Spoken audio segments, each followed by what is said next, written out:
beautiful guest this week. And when I tell you, I'm excited, one, because she's closing out season one of the first season of the podcast. And I don't know, it does my heart really, really well when I have the opportunity to sit in front of beautiful, smart, giving, talented women.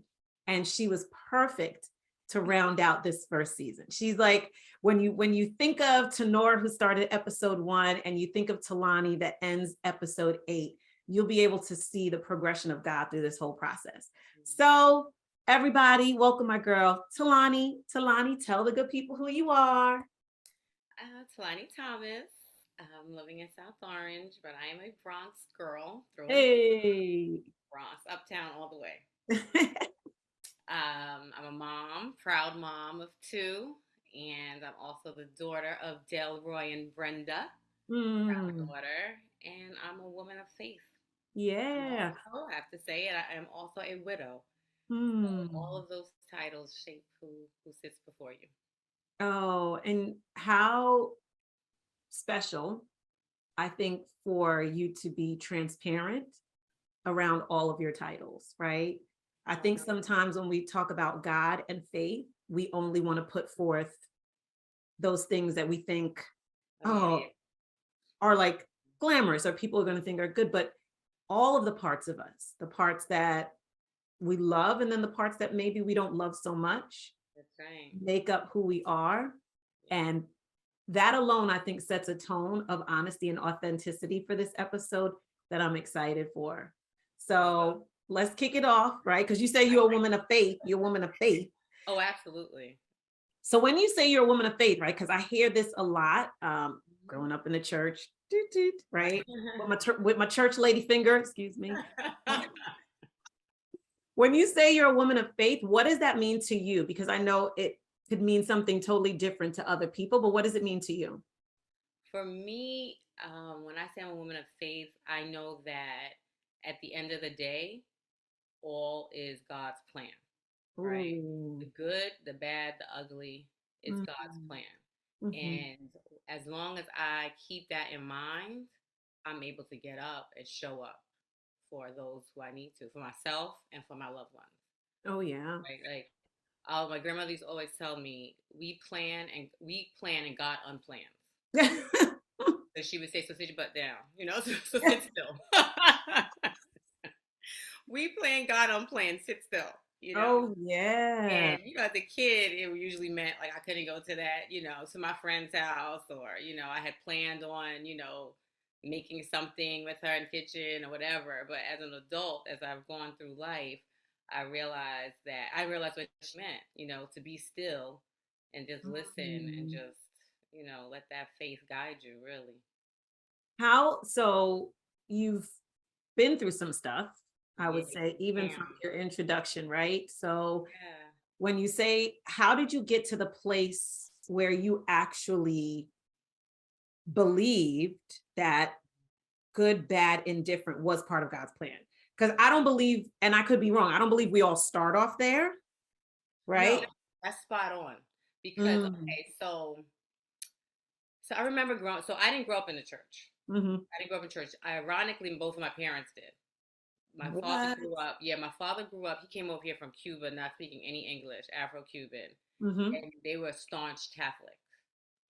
And my mother grew up. Yeah, my mother grew up. She was Episcopalian. So they're very Wait, so similar. child, how do you escape? How did you escape? Girl, I liken it to the '60s era. Everybody got all righteous and woke, and they were like, they didn't want to touch anything, that the colonizers were presenting anymore. Yes. And but you know what? But they raised us with staunch Christian values. Staunch, Ooh. yeah. Like I would say we had our periods in church. Like I sang on the choir. Yeah. They were always in search of a church that incorporated both cultural awareness and Christian Yes. values. Oh, And yes. back then, that wasn't a very common thread, you Mm-mm. know? So they basically took it into their own hands. And, we would have both, but it was always kind of like at home. like a Yeah. conglomerate of both. Like, so Yeah. we would go to our grandmother's church a few Sundays, but then do you remember that show Like It Is with Gil Noble? Oh, yes. Yes. That was part of Sunday teaching. Oh, That was, listen. Oh, no, I know. This is so Tulani, this is so funny because we are probably so much alike in our upbringing. My parents, my parents went from being Seventh-day Adventists to Muslims, right? Because of what you were talking about, right? That need for like, wait a minute. right. The heritage. I, Yeah. I need to understand, I need this to make sense in terms of community. Right. I need this to make sense in terms of what's happening to the people around me and how does my faith, that is crazy. Crazy. It is. I tell people my mother's been everything. I'm talking her business on the show, but she don't care. My Right. mother's been a Buddhist, she a Christian pastor, she's been Seventh-day Adventist, she's been a Walk. Muslim. No judgment. Your walk is your She walk. walked, and that's the journey that you're talking about. So tell me how you did come to that place where you were fully accepting of good, right, or indifferent. This is God's plan. Right, it's God's plan. So, like growing up, right, I grew up in the hood, right, Mhm. and now hindsight, we were very naive. Like we knew it was the hood, it was the hood, but we were very, I hindsight, we were covered. Like it's very Mm. clear we were covered. It's unbelievable how we really made it through those spaces unscathed, right? Ooh. And back then, my faith looked like praying. I prayed and I did positive affirmations, right? Okay. And I realized that all I needed to do was put my faith in God when those affirmations started to come to fruition. And that was when I got to college, when I basically escaped, the hood and got to Yeah. college on a full ride. That was something that I would always affirm, Mm. sort of believe, right? But Yeah. always affirmed. But my parents believe, like everyone believed it. Everyone believed it, and so I repeated it every day. I walked it every day, and once that came to be, that was really it for me. That's when I knew, okay, this is where I'm mature enough to see His work. Oh. And so It, going into college, I mean, it was like, I mean, I was a force. Hindsight, of course, right? Like yeah, yeah, yeah. while I'm walking it, I'm not realizing it. But I stood a little stronger, Oh, prayed harder, like my faith was unshaken. And I it, went to school in the South. So there was a lot of judgment. oh, yeah. And a lot could have shaken your faith. Exactly. But that coming to fruition, I was like, whoa. It's so, oh man, the reason why I love doing this podcast, 8 different women. You're the 8th woman that I'm talking to. 8 different women, and there's a consistent theme in all of your journeys, even though each person's journey is different, Mm, right? Everyone had a pivotal moment in their life where faith kind of just, it was a spark. yeah. And once it lit for them, one of the previous participants, she said she was like Teflon Don, like the same thing. How you said you were unshakable. She was like, I was like Teflon Don, like you weren't going to be able to stop me, Nope. right? It. So how does faith? How does it show up for you? Or yeah, how does faith show up for you in terms of like when you know, okay, God, this is happening, and I believe it. Right. So I mean, I want to speak in experiences because that's how I kind of, No, this is all you, like girl. I feel like faith for me shows up, and I don't know how many of your guests have gotten emotional, but sometimes I get emotional. So, Okay. and I've been in an emotional space these past few days, but so faith for me shows up a lot of times in my children. Like my Mm. children are like mirrors, and they're reminders. And I've had to make some really tough decisions for their betterment that have put me, as of late, that have put me in very uncomfortable positions. But I know that I'm acting on my faith, if that makes sense. Oh, And yes. it showed up for me when I try to do what I want to do, and Mm, it's not working mm, mm. out. Yep. It's Mhm, not working out, mhm. right? And when I, just as like I said, as of late, it's been with my children. Yeah. You know, in the past, I've seen it in jobs. I've seen it with my siblings, right, and Mhm. family Yeah. relationships, right. Um, yeah, it's just like when I kind of get out of my own head and I get into my faith, my spirituality, right? Yeah. How it's almost like a frustration level. Like I realize, like, wait, why am I so frustrated? Like, I'm just in a state Oh, of frustration. For what? I'm too blessed to be stressed. Why am I so, why am I so yeah. frustrated? Because I'm not listening. I'm not being Oh, still. I'm not sitting down and being still. you're not taking grandmom's advice. Exactly. Be still. I'm not being still. I'm not really praying. For me, breath, and I've adopted that. Ironically, my brother, he's a mindful meditation person, Mhm. and he'll call me out the blue. Like, he doesn't. We don't speak very regularly, but he will Yeah. call me out the blue every time. And he's like, we're like polar opposites. He's like, the whole time. Like, he parrots. Like, everything is quiet. You know what I'm saying? And that will be a reminder. That will be a reminder, like, I'm not being still. I need to breathe. Oh, so it's just in your statement, you have literally tapped into like three different previous guests. Really? Oh no, this is how I know that this is God, this is divine, and it's not me. You talked about breath. One of the previous guests, Valori, that's what she talked about. She said breath. She's like, sometimes striving is the breath, and then thriving is taking the next step after that. It's beautiful to hear how you kind of navigate life given everything that has occurred for you. Yeah. So I want to ask, what are your practices, right? Because you said, Yeah.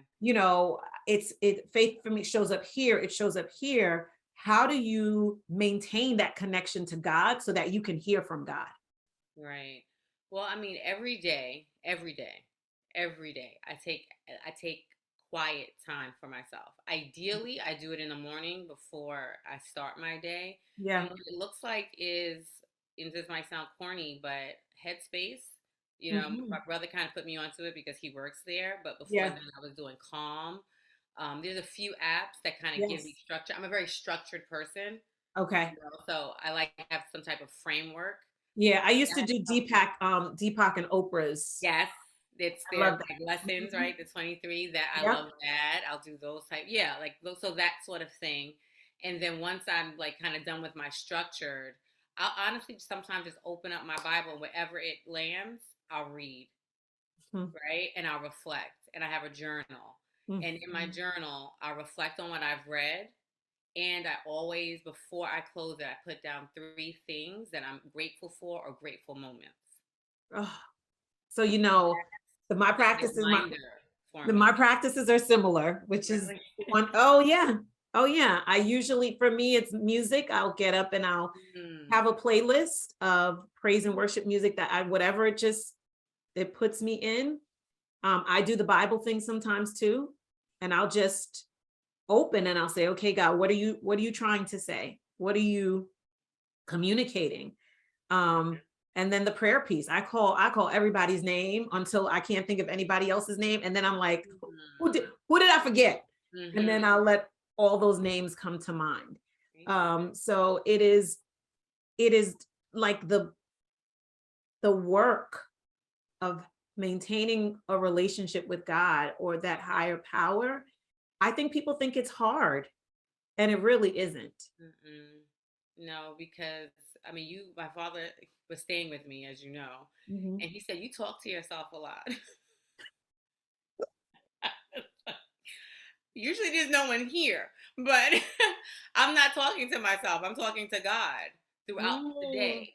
Throughout the day. So, like, when you say people think it's hard, it's really not hard. It's mm-mm, really not hard. It's mm-mm, literally very easy. Very mhm. it's almost like letting. There's a quote. I think Jan said it. It was like, I always say it to my children: boldly unshackle the chains, but Mhm. step boldly into your greatness. But it's the first part. It's like, stop overthinking it.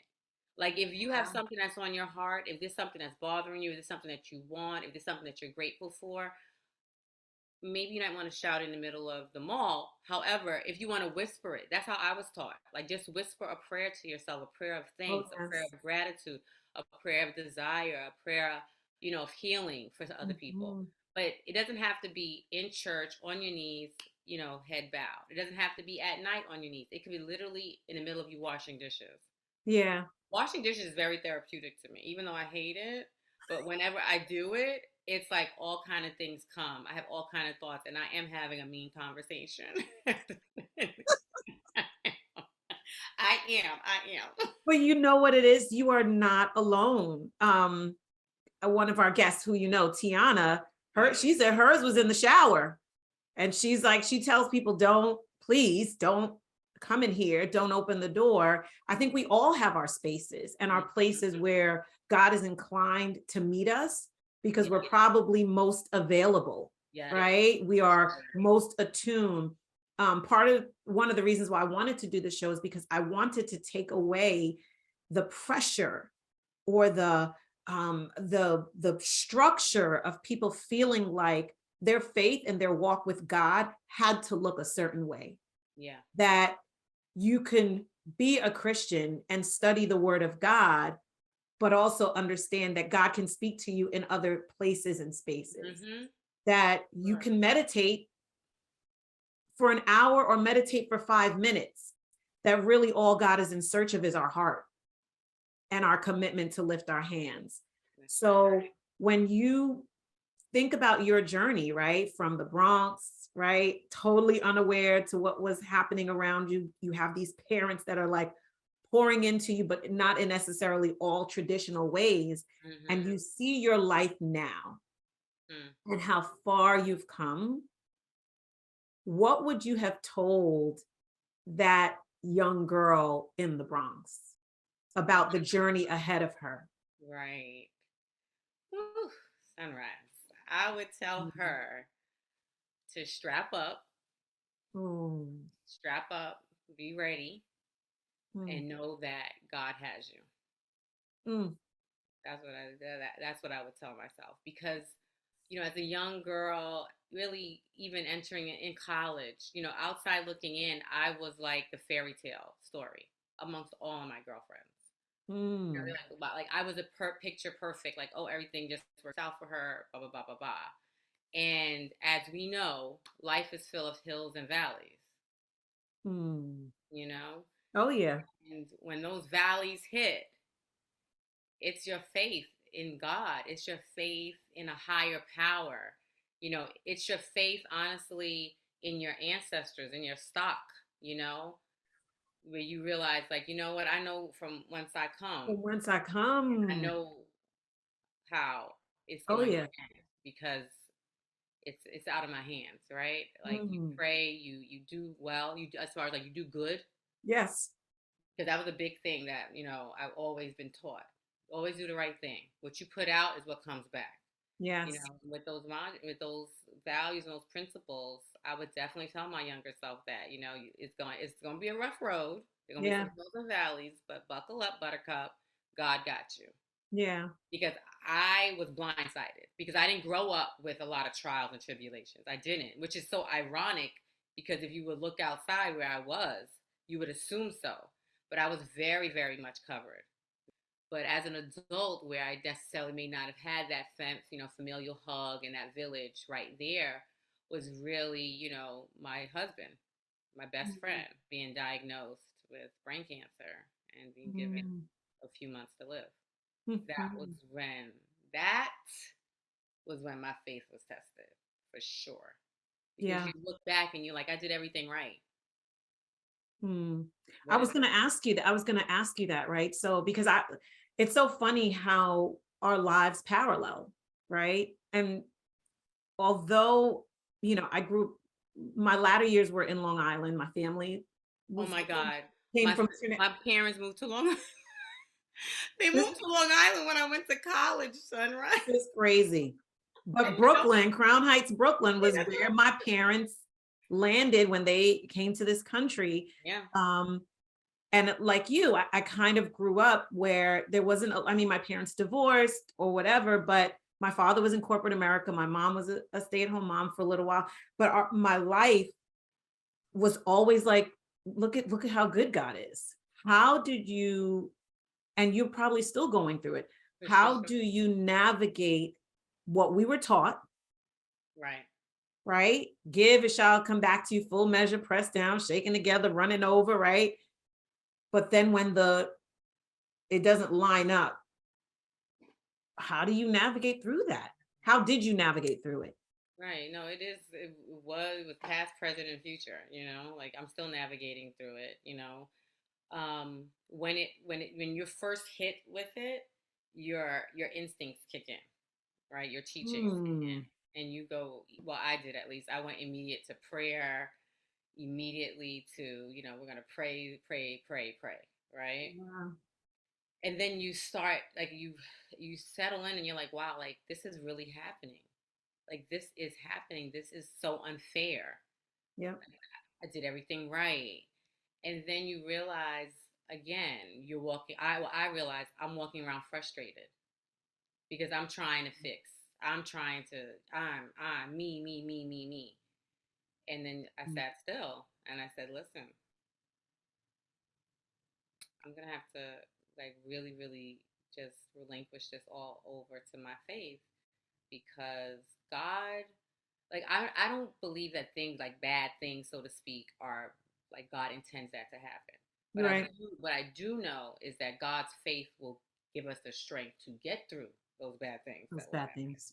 You know, I agree. so that's what I really lean into. And Mhm. many people feel like, that they kind of like lose their faith during those times. Like I had Mhm. some family members who just kind of walked away and was like, I don't even want to hear anything about God right now. Yeah. Anyone who knew him, he made me a better person. So, Yeah. it's like my husband. So it was like, all people kind of thing. Why Mhm. him? But I've learned a long time ago, you don't question things, because a lot of things, both good and bad, are Are beyond, unexplainable. oh yeah. And they're beyond our true capacity to truly understand. That's right.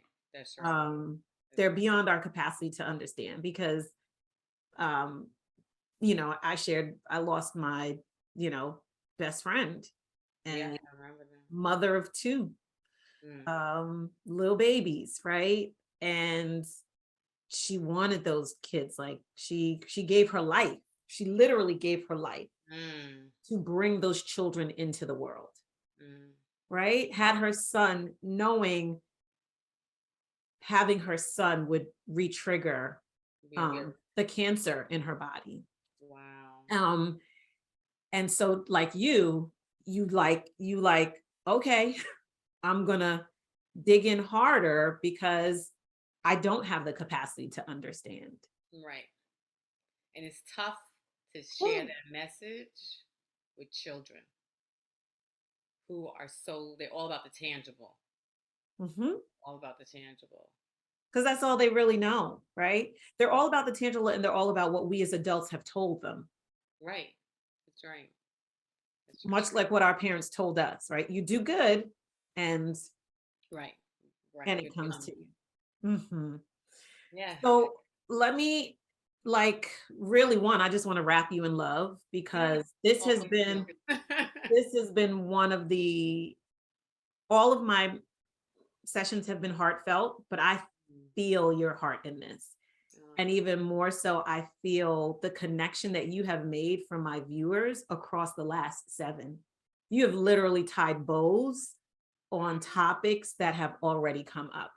Wow. So You know it's, that. yeah, it's very, very divine. And I think when people watch all the episodes and come to this, they'll be like, oh snap, she talked about what this person talked about and what that Mm, person talked about. But I want you to share, you have this such powerful grace around your faith. And I see that beautiful image behind you, TuTu's Green World. yeah. How was that born and how was that part of your spiritual journey?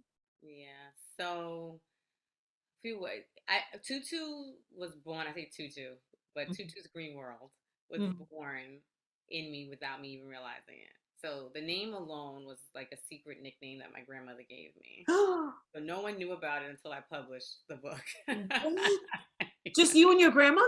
Yeah, because my parents did not believe in nicknames. So Oh she my, had names for each of her grandchildren, but she would only call us them when my parents you know, when my parents my weren't mom does around not believe in nicknames. My mom does not believe at in nicknames. all. She's like, I named my daughter That's right. Sunrise. She gets mad when she hears people call me Sunny. She's like, who are they talking to? Right. What? Yeah, like big mad. Like I Yes. was a child in class saying, my name is Tulani, correcting the pronunciation and all that. Okay. Like it was a bit much.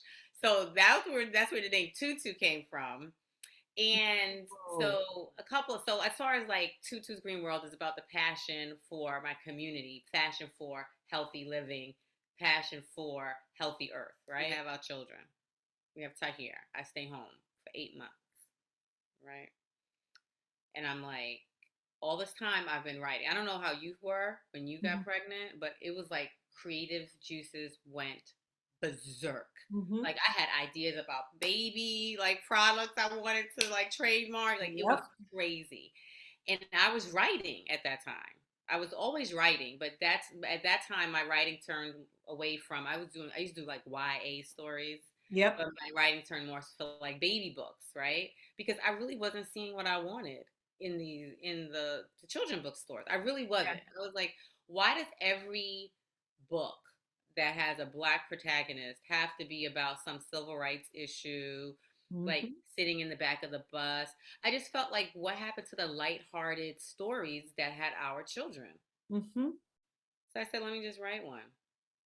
Wow. Yeah, and so that's how the whole Tutu Goes Green came about. And then I said, you know what? Why don't I speak to not just, you know, black moms? Let me speak to all moms that pretty much are raising their children with this kind of ethos in mind, right? Like, so that's when I went from not just thinking about being healthy within the four walls, but how the outside affects your health in the four walls, right? Wow. How the air quality affects the health of your children, how the chemicals that are in our cleaning products in our water affect our homes.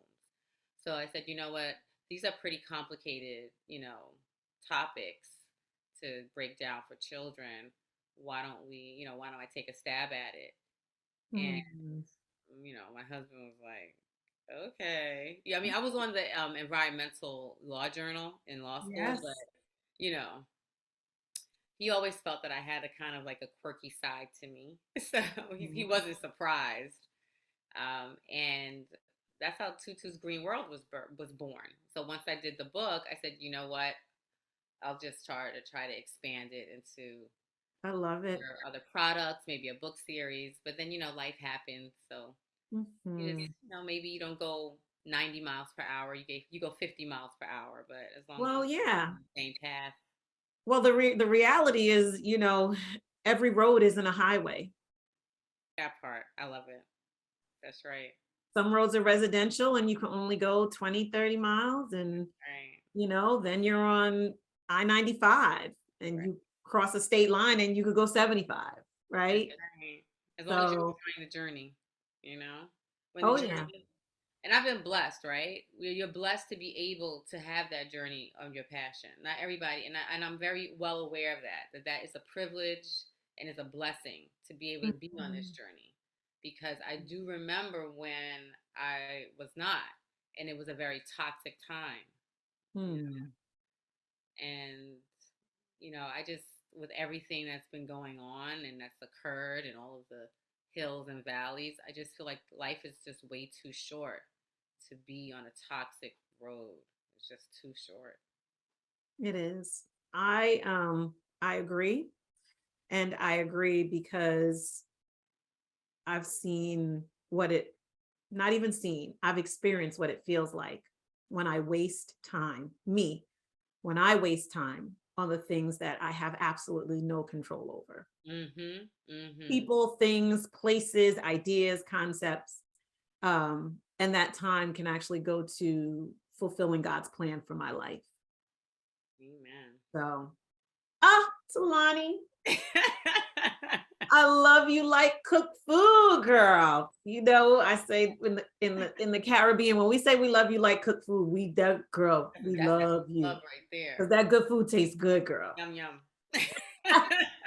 So how can people find you if they want to connect with you, if they want to buy TuTu's Green World or any of the products for their family, their children? How can they find you and connect?